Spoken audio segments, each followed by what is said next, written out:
Chapter 12. Of what a goatherd related to those with Don Quixote. Just then another young man, one of those who fetched their provisions from the village, came up and said, "Do you know what is going on in the village, comrades?" "How could we know it?" replied one of them. "Well then, you must know," continued the young man. "This morning that famous student shepherd called Chrysostom died, and it is rumored that he died of love for that devil of a village girl, the daughter of Guillermo the rich, she that wanders about the wolds here in the dress of a shepherdess." "You mean Marcella?" said one. "Her I mean," answered the goatherd.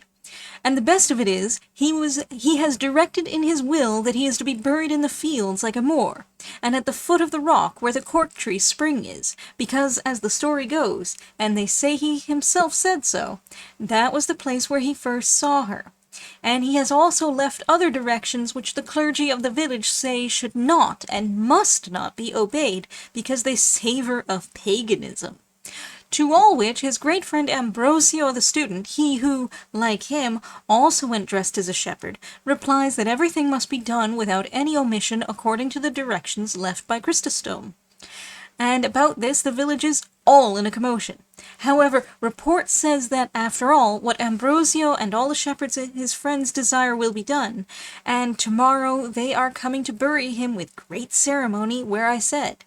I am sure it will be something worth seeing. At least I will not fail to go and see it, even if I knew I should not return to the village tomorrow." "We will do the same," answered the goatherds, "and cast lots to see who must stay to mind the goats of all."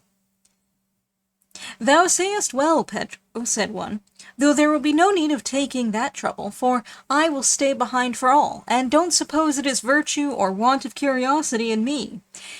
It is that the splinter that ran into my foot the other day will not let me walk." "For all that, we thank thee," answered Pedro. Don Quixote asked Pedro to tell him who the dead man was and who the shepherdess, to which Pedro replied that all he knew was that the dead man was a wealthy gentleman belonging to a village in those mountains, who had been a student at Salamanca for many years, at the end of which he returned to his village with the reputation of being very learned and deeply read.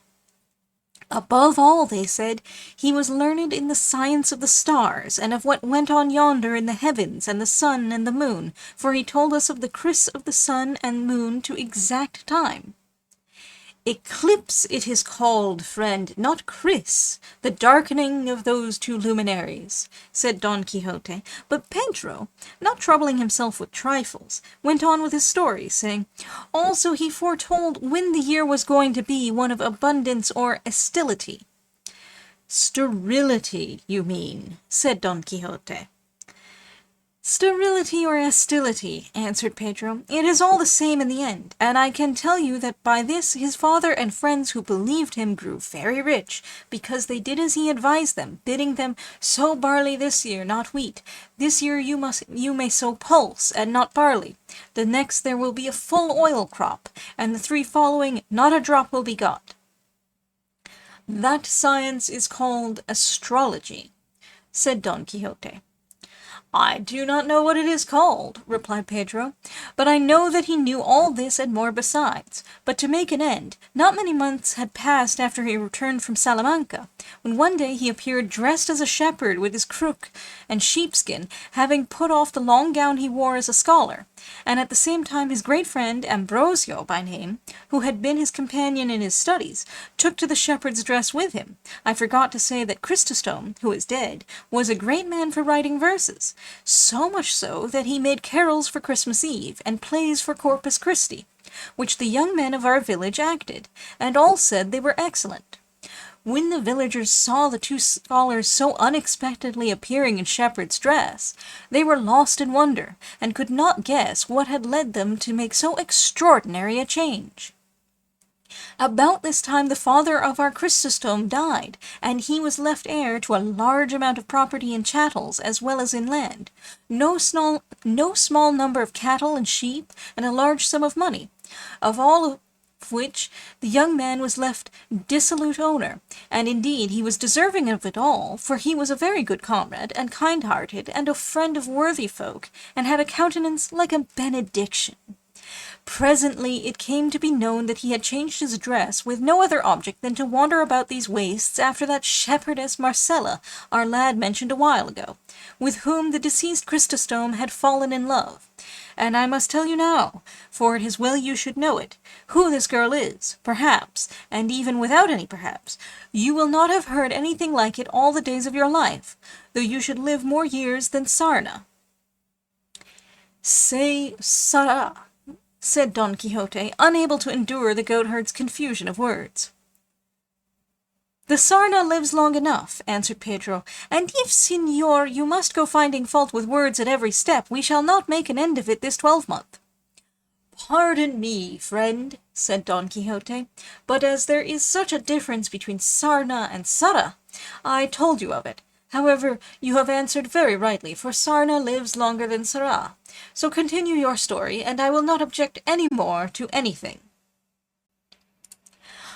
I say then, my dear sir, said the goatherd, that in our village there was a farmer even richer than the father of Chrysostom, who was named Guillermo, and upon whom God bestowed, over and above great wealth, a daughter at whose birth her mother died, the most respected woman there was in this neighbourhood. I fancy I can see her now, with that countenance which had the sun on one side and the moon on the other, and moreover active, and kind to the poor, for which I trust that at the present moment her soul is in bliss with God in the other world. Her husband Guillermo died of grief at the death of so good a wife, leaving his daughter Marcella, a child and rich, to the care of an uncle of hers, a priest and prebendary in our village. The girl grew up with such beauty that it reminded us of her mother's, which was very great, and yet it was thought that the daughter's would exceed it. And so, when she reached the age of 14 to 15 years, nobody beheld her but blessed God that had made her so beautiful, and the greater number were in love with her past redemption. Her uncle kept her in great seclusion and retirement, but for all that the fame of her great beauty spread so that, as well for it as for her great wealth, her uncle was asked, solicited, and importuned to give her in marriage, not only by those of our town, but of those many leagues round, and by the persons of highest quality in them. But he, being a good Christian man, though he desired to give her in marriage at once, seeing her to be old enough, was unwilling to do so without her consent, not that he had any eye to the gain and profit which the custody of the girl's property brought him while he put off her marriage. And, faith, this was said in praise of the good priest in more than one set in the town. For I would have you know, Sir Errant, that in these little villages everything is talked about, and everything is carped at, and rest assured, as I am, that the priest must be over and above good, who forces his parishioners to speak well of him, especially in villages. That is the truth, said Don Quixote. But go on, for the story is very good, and you, good Pedro, tell it with very good grace. May that of the Lord not be wanting to me, said Pedro. That is the one to have. To proceed, you must know that though the uncle put before his niece and described to her the qualities of each one in particular of the many who had asked her in marriage, begging her to marry and make a choice according to her own taste, she never gave any other answer than that she had no desire to marry just yet, and that being so young she did not think herself fit to bear the burden of matrimony. At these, to all appearance, reasonable excuses that she made, her uncle ceased to urge her, and waited till she was somewhat more advanced in age, and could mate herself to her own liking. For, said he, and he said quite right, parents are not to settle children in life against their will. But when one least looked for it, lo and behold, one day the demure Marcella makes her appearance turned shepherdess, and, in spite of her uncle and all those of the town that strove to dissuade her, took to going afield with the other shepherd lasses of the village, and tending her own flock. And so, since she appeared in public, and her beauty came to be seen openly, I could not well tell you how many rich youths, gentlemen, and peasants have adopted the costume of Chrysostom, and go about these fields making love to her. One of these, as has been already said, was our deceased friend, of whom they say that he did not love but adore her. But you must not suppose, because Marcella chose a life of such liberty and independence, and of so little or rather no retirement, that she has given any occasion, or even the semblance of one, for disparagement of her purity and modesty. On the contrary, such and so great is the vigilance with which she watches over her honour, that of all those that court and woo her, not one has boasted, or can with truth boast, that she has given him any hope, however small, of obtaining his desire. For although she does not avoid or shun the society and conversation of the shepherds, and treats them courteously and kindly, should any one of them come to declare his intention to her, though it be one as proper and holy as that of matrimony, she flings him from her like a catapult. And with this kind of disposition she does more harm in this country than if the plague had got into it, for her affability and her beauty draw on the hearts of those that associate with her to love her and to court her. But her scorn and her frankness bring them to the brink of despair, and so they know not what to say, save to proclaim her aloud cruel and hard-hearted, and other names of the same sort which well describe the nature of her character. And if you should remain here any time, Señor, you would hear these hills and valleys resounding with the laments of the rejected ones who pursue her. Not far from this there is a spot where there are a couple of dozen of tall beeches, and there is not one of them but has carved and written on its smooth bark the name of Marcella, and above some a crown carved on the same tree, as though her lover would say more plainly that Marcella wore and deserved that of all human beauty. Here one shepherd is sighing, there another is lamenting, there love songs are heard, here despairing elegies. One will pass all the hours of the night seated at the foot of some oak or rock, and there, without having closed his weeping eyes, the sun finds him in the morning bemused and bereft of sense, and another without relief or respite to his sighs, stretched on the burning sand in the full heat of the sultry summer noontide, makes his appeal to the compassionate heavens, and over one and the other, over these and all, the beautiful Marcella triumphs free and careless. And all of us that know her are waiting to see what her pride will come to, and who is to be the happy man that will succeed in taming a nature so formidable and gaining possession of a beauty so supreme. All that I have told you being such well-established truth, I am persuaded that what they say of the cause of Chrysostom's death, as our lad told us, is the same.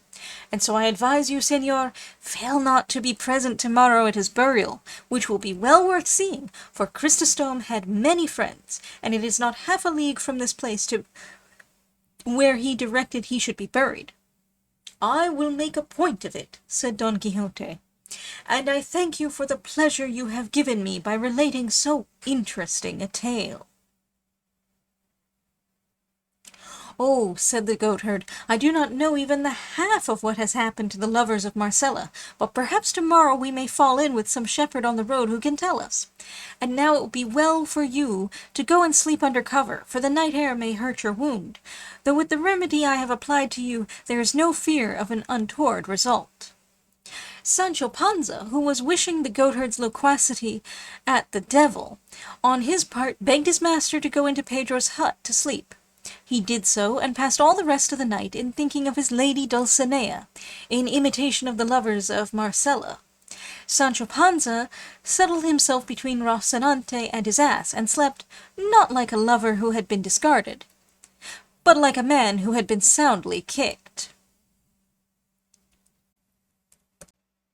Pulse, garbanzos or chickpeas, one of the invariable constituents of the olla or puchero, and therefore an important crop in Spain. Plays, autos, religious allegorical dramas.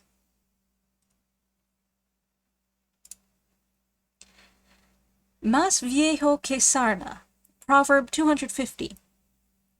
Older than itch is a very old popular phrase. Don Quixote, either not knowing it or else not recognizing it in the form in which Pedro puts it, supposes him to mean Sarah, the wife of Abraham. Though Cervantes tries to observe dramatic propriety by making Pedro blunder, in the end he puts into his mouth language as fine and words as long as Don Quixote's. Frankness. Desengaño. More properly undeceiving, but there is no equivalent word in English.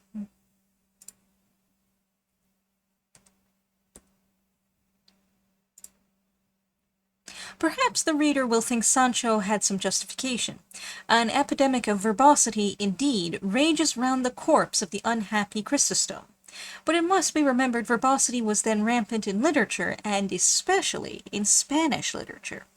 As all who know Guzman de Alfarache, the Picara Justina, Marcos de Obregon, and books of the same sort will own, and if Cervantes did not wholly escape it, his fits of it were only occasional.